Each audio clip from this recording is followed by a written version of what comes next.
அவர் ரொம்ப கண்டிக்கிறாரு. அந்த எஸ்பியை பற்றி நிறையா பேசுகிறாரு, இன்ஸ்பெக்டரை பற்றி பேசுகிறாரு, ஊழல்வாதிங்கிறாரு. அதுக்கு பிறகு திறந்த வெளியில் வந்து பேட்டியும் கொடுக்க ஆரம்பிச்சிட்டாரு. இதை வந்து சாதாரணமாக 2 அதிகாரிகளுக்கு இடையில் இருக்க பிரச்சனையாக எதிர்பார்க்க முடியாது. இந்த மாதிரி பிரச்சனையில் நம்ம தீவிரமான முறையில் ஒரு விசாரணை நடத்தணும். அங்கே என்ன நடந்துச்சுன்னு மக்களுக்கு தெரியணும்.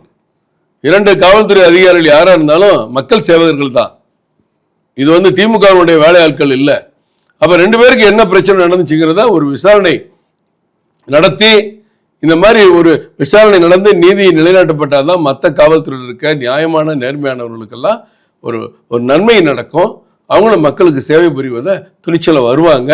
இல்லாட்டி போலி அதிகாரிகள்கிட்ட பணிஞ்சு போகணுங்கிற பயம்தான் எல்லாருக்கும் இருக்கும். இதை அரசாங்கம் வேடிக்கை பார்க்கக்கூடாது. மக்கள் அதைத்தான் எதிர்பார்க்குறாங்க. இவர் என்னதான் மயிலாடுதுறை மருமகன், நான் அந்த ஒரு அப்பா, இந்த ஒரு தாத்தா, அப்படி என்ன சொன்னாலும் எடுபடாதுமா.